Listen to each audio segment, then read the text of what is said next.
demandé dans quel état d'esprit quand on joue au bridge, Marie. Est-ce que ça force justement sa capacité à se concentrer?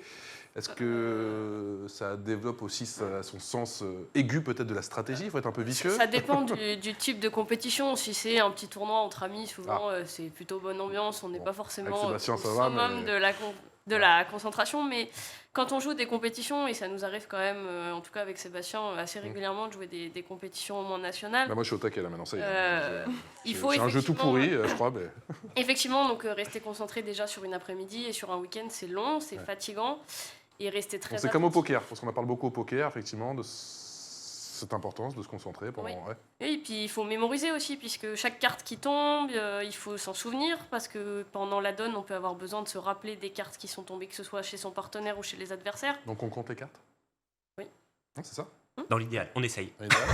Et comment on fait une bonne team, si je puis dire, une bonne équipe? Parce que ce qu'on a dit, c'est quand même un 2 contre 2, c'est ça qui est assez extraordinaire aussi dans cette discipline. Effectivement, c'est mieux quand on joue avec un partenaire de manière régulière, de changer à chaque fois, c'est pas ce qu'il y a le mieux pour faire une compétition, et après ça se travaille, surtout notamment sur la première partie, sur les enchères.